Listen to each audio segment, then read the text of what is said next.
प्यारे बच्चों नमस्कार। मैं संजू सांगवान आप सभी का हिंदी शिक्षा जगत में स्वागत करती हूँ।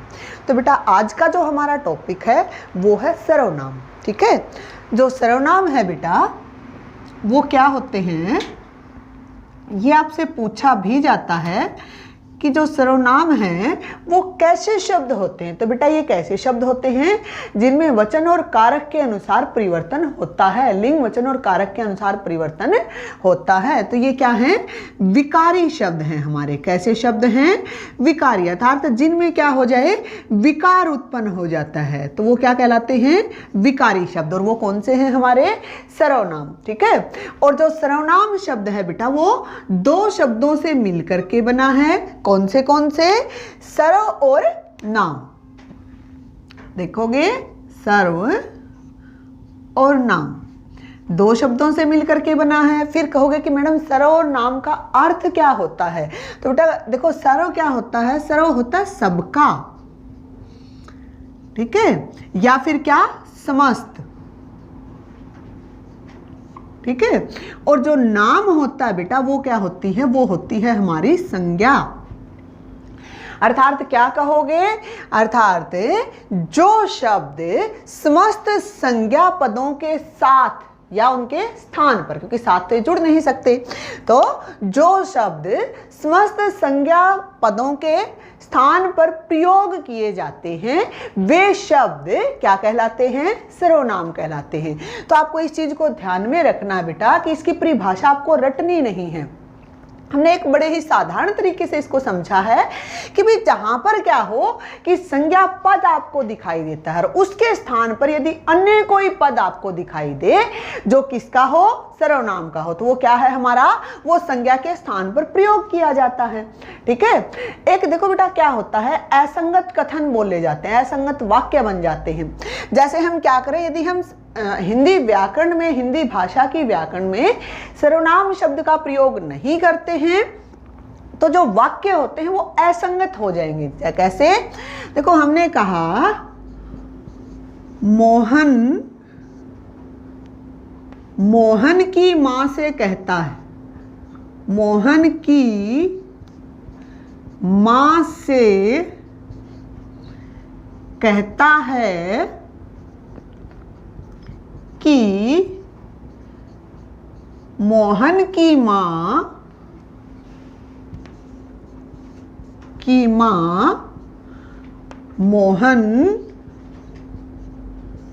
मोहन की बहन के घर जा रहा है।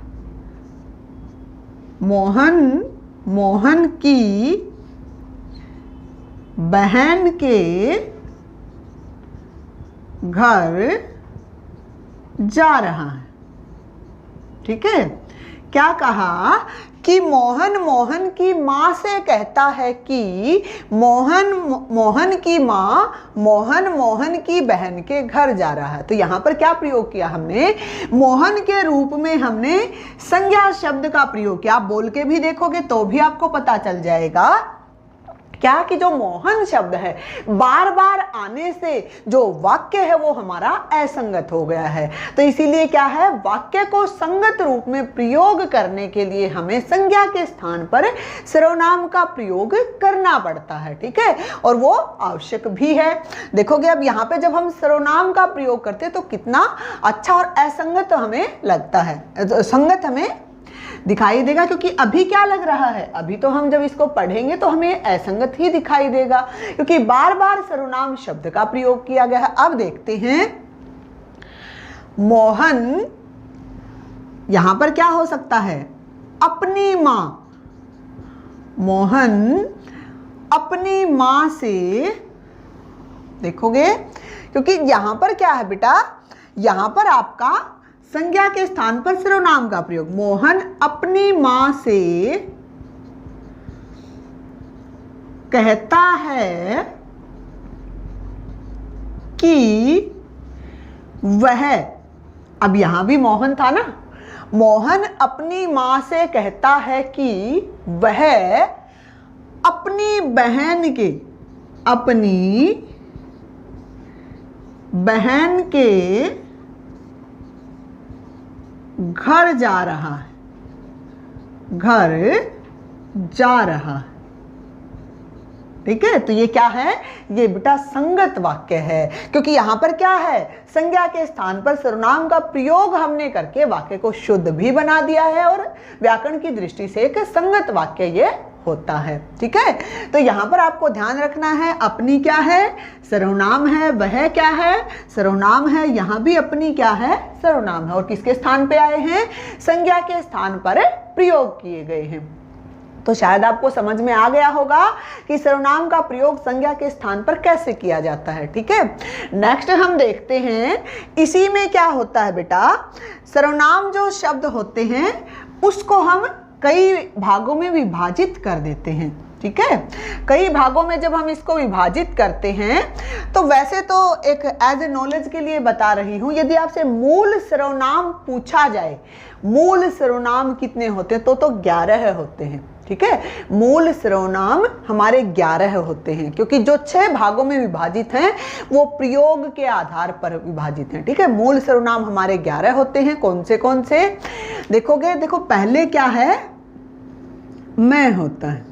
ठीक है, मूल सर्वनाम में जो हम 6 भागों में विभाजित करेंगे वो क्या है, वो हमारे मूल सर्वनाम है। तू होता है, आप आता है। ठीक है, मैं, तू और आप, फिर साथ में क्या है, यह, फिर क्या है, वह, फिर क्या है, कोई, फिर क्या है, कुछ। ठीक है, कोई, कुछ, और फिर क्या है, फिर आता है कौन, और फिर आता है क्या। तो कितने हो जाते हैं हमारे, जो, सो। 1 2 3 4 5 6 7 8 9 10 और 11 है। ठीक है, तो ये हमारे 11 क्या होते हैं, ये हमारे बेटा मूल सर्वनाम होते हैं। यदि आपसे एग्जाम में पूछा जाता कि मूल सर्वनाम है, तो हम क्या करते हैं, यह, ये, वह, वे। लेकिन बेटा वो यह, ये जो आता है, ये क्या है, इसका बहुवचन है। वह, वे क्या है, वो इसका बहुवचन है। लेकिन मूल रूप में यही सर्वनाम होते हैं। ठीक है, नेक्स्ट जो आता है बेटा, उसमें हम क्या करते हैं, जो सर्वनाम को हम भागों में विभाजित करते हैं वो किसके आधार पर करते हैं, प्रयोग की दृष्टि के आधार पर हम उसको विभाजित करते हैं।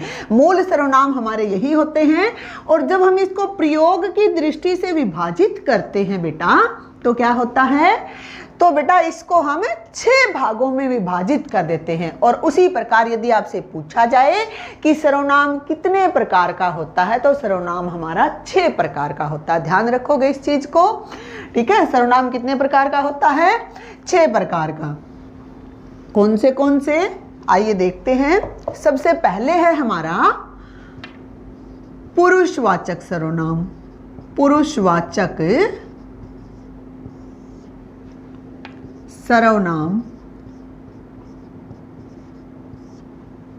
दूसरा क्या है हमारा, निश्चयवाचक सर्वनाम।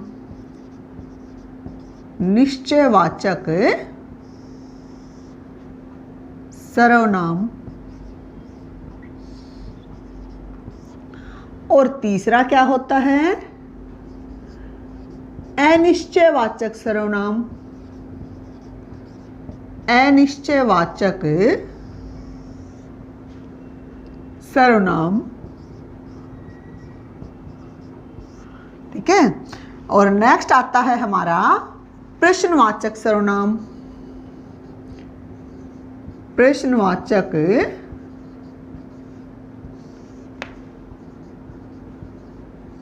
सर्वनाम। आगे है संबंधवाचक सर्वनाम।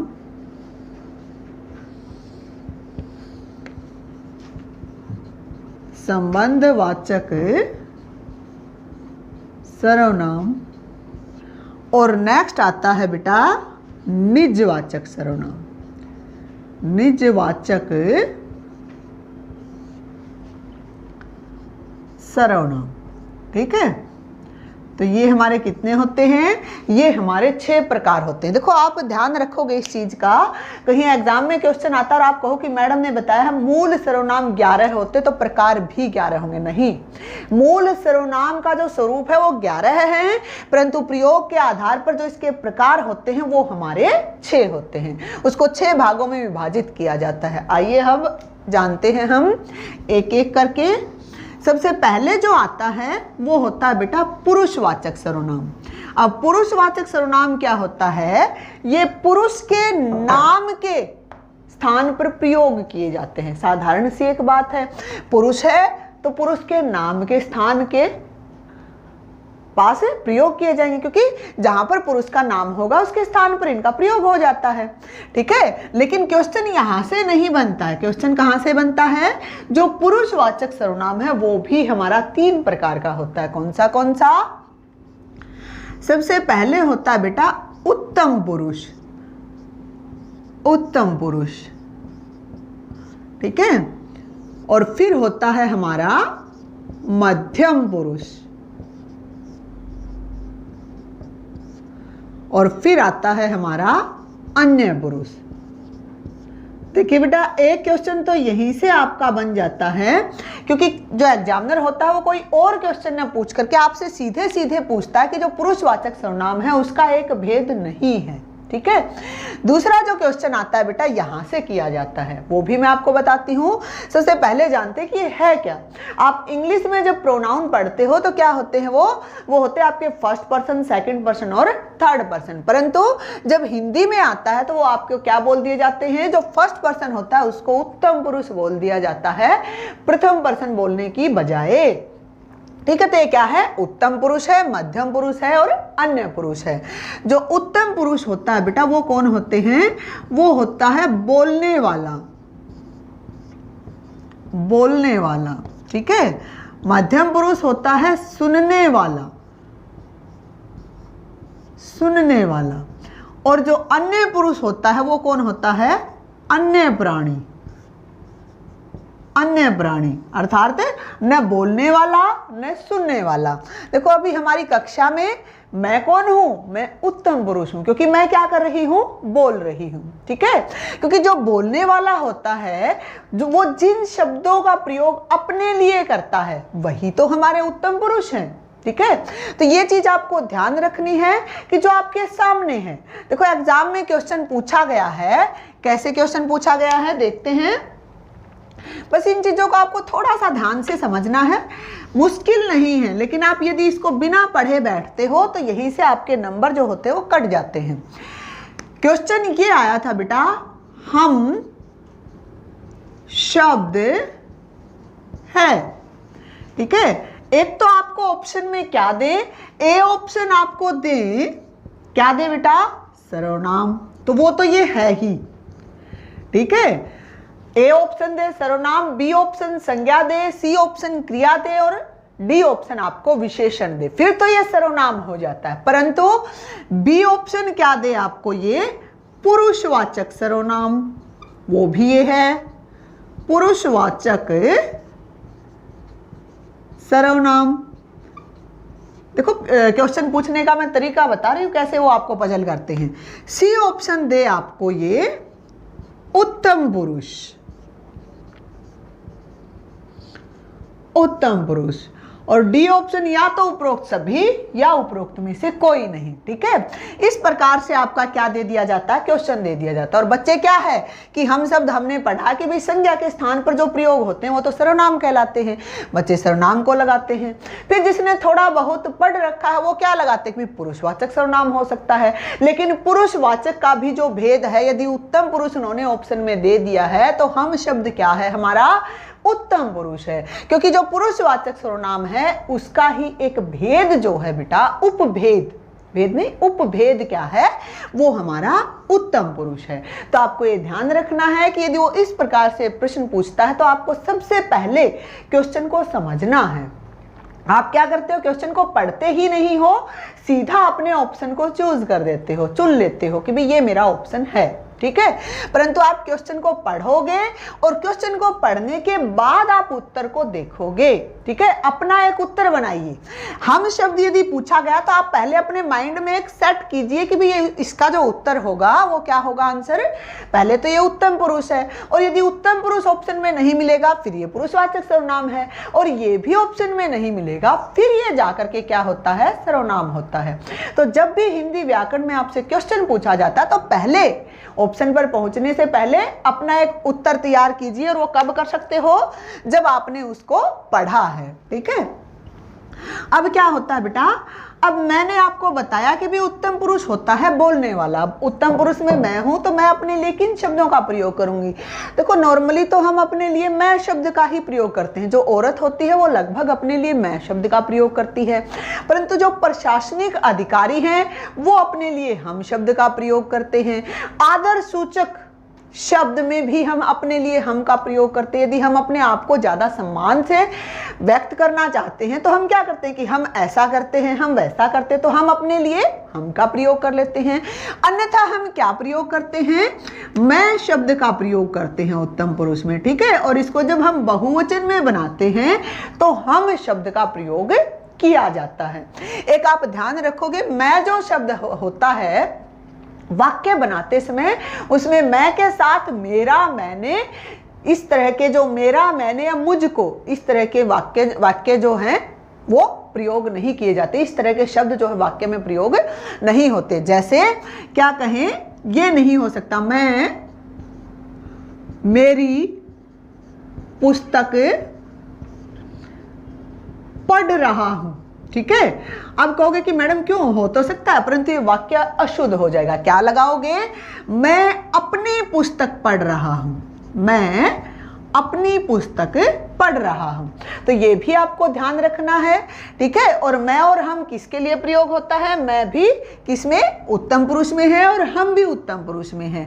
और हम क्या करते हैं, अब जैसे मैं अपने लिए प्रयोग करूं और मैं का मुझे कारक की विभक्तियां लगा करके बनाना पड़े तो मैं से क्या बन सकता है, मैं से बन सकता है मुझे, मुझको, मुझसे, मेरे लिए, है ना, या मेरे द्वारा, ठीक है, या मुझ में, ठीक है। तो इस तरह के क्या है, ये मैंने मैं की कारक की विभक्तियां लगा करके क्वेश्चन बनता है आपका कि निम्न में कौन सी कारक की, निम्न सर्वनाम में कौन सी कारक की विभक्ति लगी है, तो और कुछ भी नहीं होता है। अब जैसे मैं से ही मैंने कहा कि मैंने, तो मैंने में कौन सी विभक्ति आ गई, कर्ता कारक की विभक्ति आ गई। तो क्या हो गया, सर्वनाम शब्द मैं है और ने विभक्ति है तो मैंने बन गया, ठीक है ना। तो फिर क्या है, मुझको, अब मुझको में कौन सी विभक्ति आ गई, को आ गई, तो कर्म कारक हो गया। तो इस प्रकार जो भी कारक है उसकी विभक्ति जिसमें लगती है वही कारक से सर्वनाम हमारा बन जाता है, ठीक है।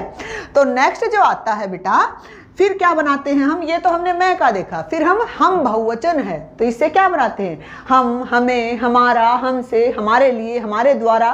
तो इस तरह के शब्द जो बनते हैं वो भी किस में आते हैं, उत्तम पुरुष में आते हैं।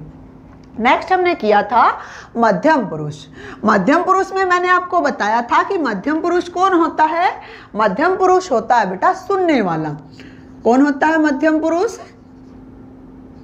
सुनने वाला। अब जो मध्यम पुरुष है उसमें सुनने वाला होता है। अब यदि मैं उत्तम पुरुष हुई तो आप कौन हुए, तो आप हुए ना मध्यम पुरुष। अब मैं आपके लिए जिन शब्दों का प्रयोग करती हूं, किसका, अभी मैंने बार बार मैं आपको बोल रही हूं आप, तो ये क्या है, थोड़ा सा हम अपने से बड़े को आदर देने के लिए भी प्रयोग कर सकते हैं। अन्यथा इसमें क्या प्रयोग किया जाता है बेटा, तू, तुम, तुम्हारा, तू, तुम, तुम्हारा। और जो मेन हमारा शब्द है वो क्या है, वो तू है, ठीक है।